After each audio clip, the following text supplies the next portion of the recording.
Good evening, folks, and welcome to another edition of OLE-B and Co Card Company channel here tonight on a wild and windy Monday night here in Tasmania. I'll start off by mentioning our box draw. It's here, folks. Don't be surprised if I have to shout and get it out over the rain. I've had the Wizard on top of it. I've had the flaming Buddha on top of it. I've had the flaming the South American Whistler flaming blowing down on it so that it's got good luck. There's about 4 teams gone from that now. If I remember, there's Carlton, there's Geelong, and there is...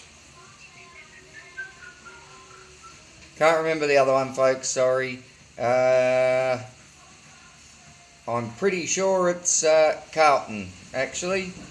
Not Carlton. Let me go and have a look at that, folks. Anyway, I'll just tell you.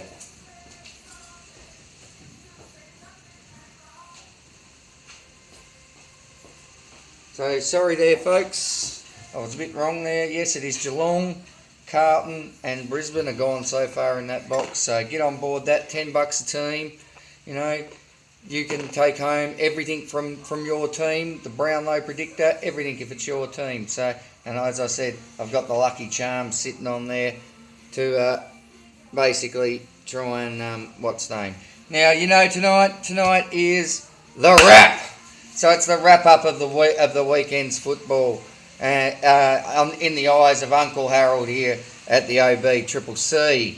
I'd like to thank the sponsors for tonight. OLE-B himself sponsored up some for tonight, and Rivers Rise Enterprise, thank you very much for throwing your support behind us. Thanks to the subscribers out there and the viewers. Bit of a tight round this round, folks. My goodness, biggest margin was 33 points between the Hawks and the Giants. Sydney defeated Essendon 72 in my first round, 77 to 72, and in an up and down game. The Swans just holding on in the end, and the young bloods from the Swannies stood up. I'm going to have to fight with the rain here tonight, folks. I do apologise. I don't see that I'm going to get much of a break in it. The Bombers did have the chance to win. You know, with a late goal in the 25th minute, but couldn't add another. Promising signs for the Swannies, winning the contested possession for the first time this year, folks. For the first time this year, the Swannies have won the contested possession. They were in 18th spot. Go the Swannies. They'll be looking forward to Buddy coming home. My mom for today, which is the man of the match, has to go to Luke Parker with 35 disposals. And an honourable mention there for Essendon to Dyson Heppel with 30. We move on to the next match. The Dogs downing the Lions by 16, 92 to 76. Very evenly contested first half, folks. The Dogs gained slight lead in the third. Brisbane came back, but the clock got them in the end. They couldn't just... another couple of minutes and they might have had them there, folks. The Brisbane midfielders should hang their head in shame. Rucks gave them 57 hit-outs and actually annihilated the Dogs' ruckman with only 31. But the Brisbane mids just didn't capitalise, clearing only 39 times out of that 57. And being clearly beaten by the Dogs mids, who cleared it 51 times, folks. That's 51 times. Josh Dunkley gets my mom today. An honourable mention to Lockie Hunter. And Lockie Neal there for the old Brisbane Lions with 30 possessions. Well, my goodness, 30 possessions in a losing side, you know. He's done his best. He can't do any more. He's one of the ones to watch out for too, young Lockie Neal. He's a bit of a jet. As we move on now to Collingwood. Collingwood defeated Carlton Oh, 1-0 by, what does it say here?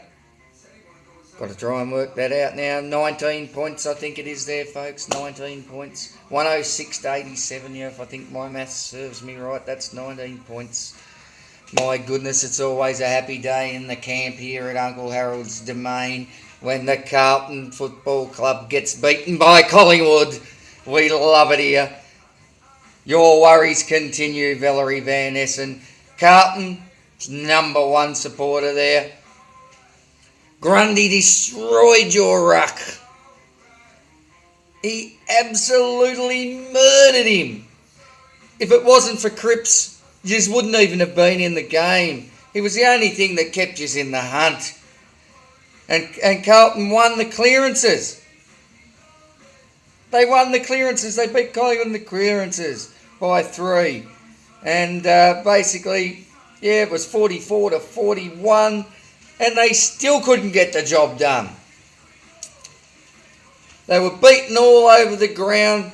Collingwood put their heads over the ball and were rewarded by the umpires, but the inside 50s told the tale, with Collingwood going inside 69 times to 43. Carlton just couldn't match it with the goal kickers of Collingwood, who shared it around with kicking 2 goals apiece. Fleming, three of Collingwood's plays had best players. I'd have to say was Sid Sidebottom, Steele Sidebottom, Adam Traw, and Phillips. And my mom this week goes to Phillips for his use of the ball and 2 goals. Honourable mention to Patrick Cripps there with 35 possessions from Carlton. And Mark Murphy there with 30. If Carlton keeps going, they will have more wooden spoons and trophies. Just imagine that, Valerie.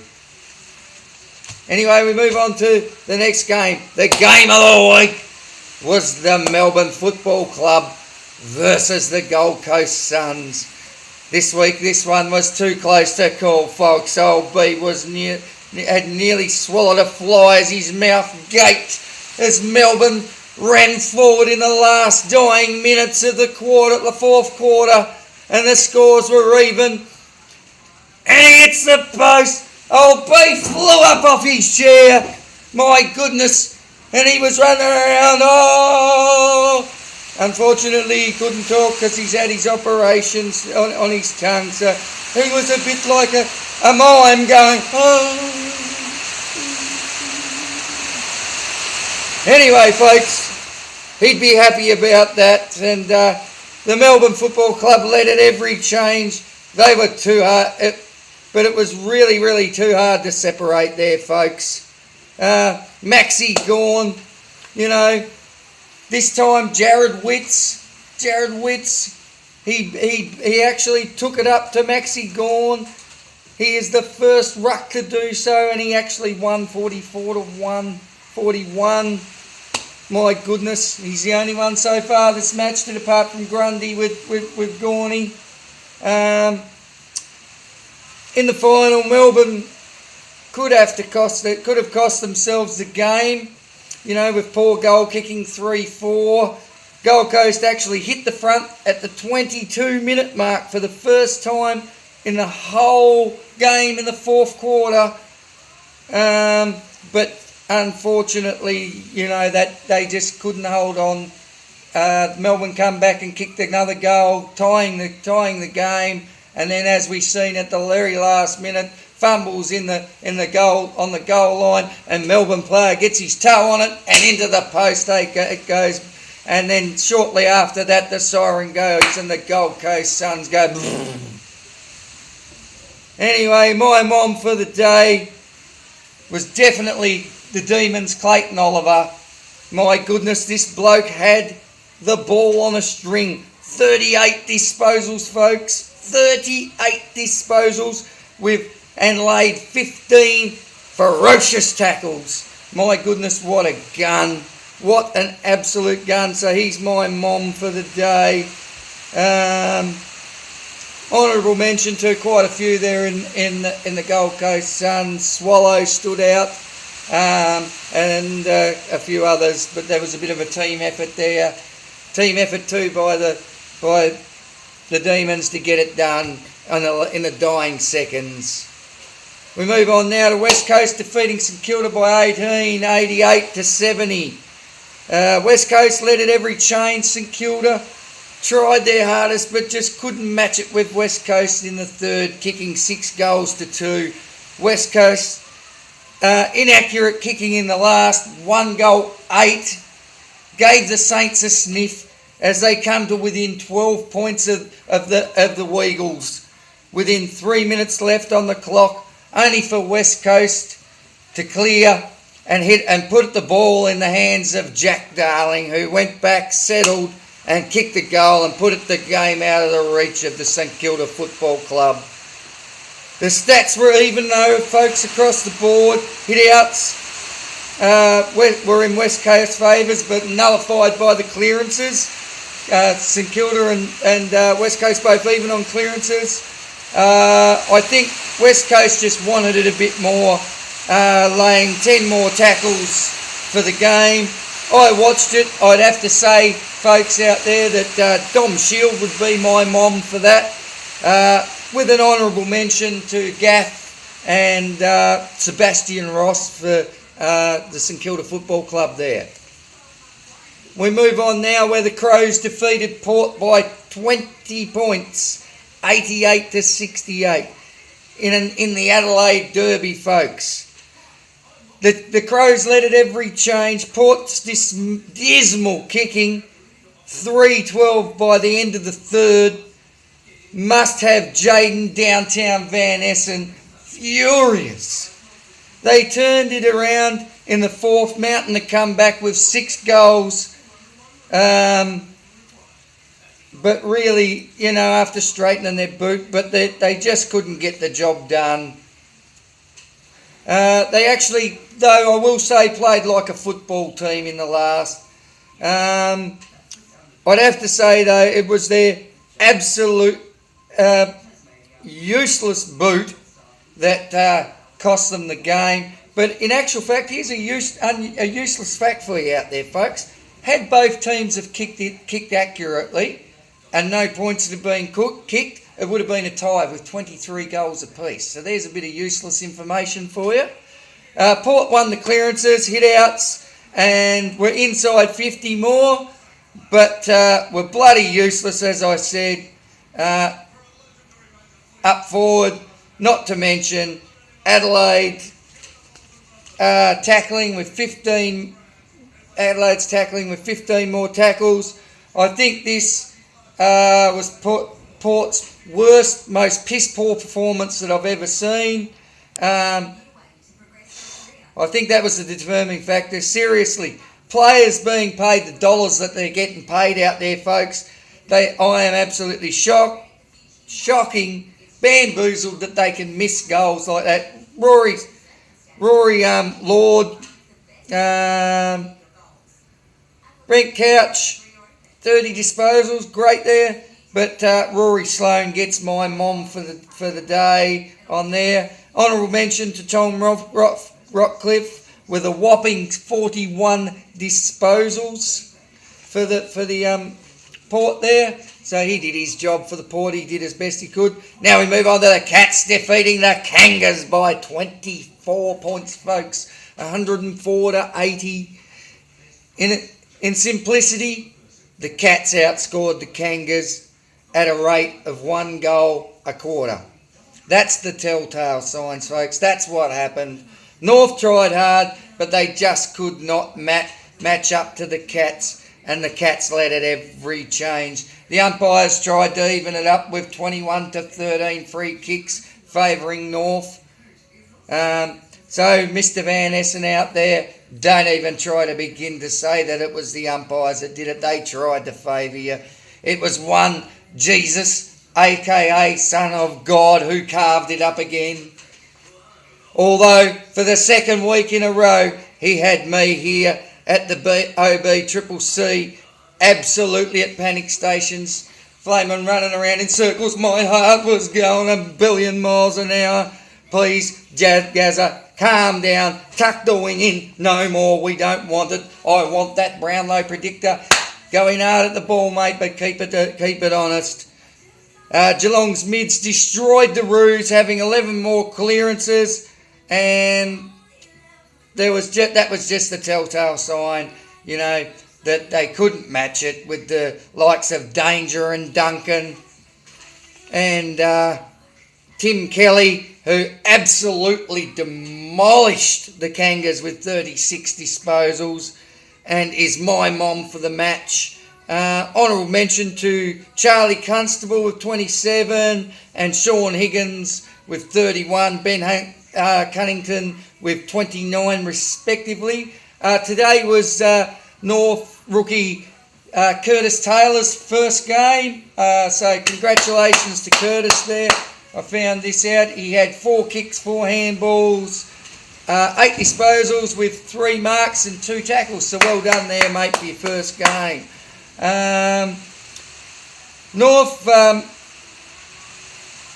basically needs to strengthen their mids, and Zeeble needs to up his game. 17 disposals, nowhere near his usual, but definitely pretenders for the flag. Everyone knows the Cats have bought this flag. We know it, folks. There's no touching them, so no point. As we move on to the next game, 2 games to go here tonight, folks. Hawks defeated the Greater Western Sydney Giants by 33 points. As I said, the biggest margin of the week, folks, 71-38. A low-scoring affair here. Hawks led at every change, folks, and apart from a surge in the second quarter, leaving them only down by 7 points, GWS weren't in the race from there, and it was all aboard the Hawthorn train, stopping all stations. GWS is 2-1 in the last.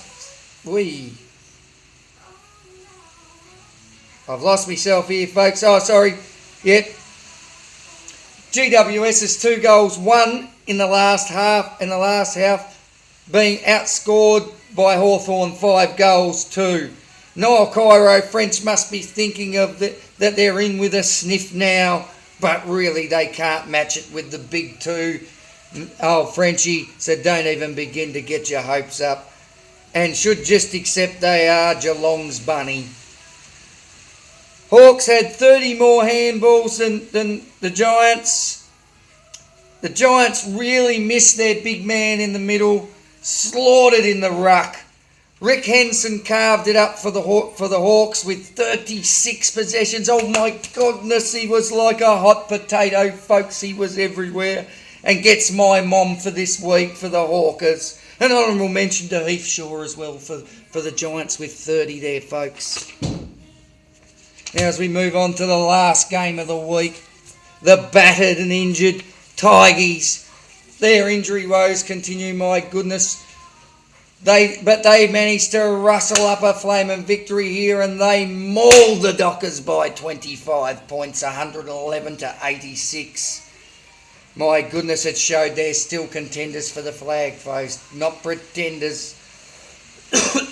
They absolutely snarled and growled and mauled the absolute crap out of Freo with 66-52 tackles. The Tigers' backs were pillars of flaming cement, not moving. Freo dominated in the ruck, doubling the Tigers' hit-outs, and had 13 more clearances, but they were even inside 50s, which suggests the Tigers' halfbacks were the key to this game, and they showed that in the player stats with Batchahuli racking up 30 disposals, folks, and my mom for this week. The likes of Dylan Grimes, Kane Lambert, Brandon Ellis, and Josh Caddy, Shane Edwards, all rate a mention, folks. You know, the whole backline just absolutely destroyed the Dockers. Big men down there. Dusty had a lazy 23 for the day, and a quick nod out there to Natty Fife with 33 and Rory Lobb with 45 hitouts, folks. He absolutely dominated the ruck there. The Tigers can only get stronger from here, though, folks. You know, as their injuries come back and return. And I do believe that positions will be up for grabs here and players will have to work hard to cement their spot in this team. This should have the Tigers' number one fan, Craig Richardson, donning the gear and looking like a walking Tigers billboard. He'd be saliva coming out of the chops, old Richo. He'd be loving it, and he'd be on the Flaming Tigers bandwagon. Now, as we wind it up for the night, folks, we're at 250 here to see what's in underneath the hat for one of the charities out there. As I said, we got a lot of votes in for the Danaher. We've got a few in for Jimmy Steins. I haven't yet been suggested another one.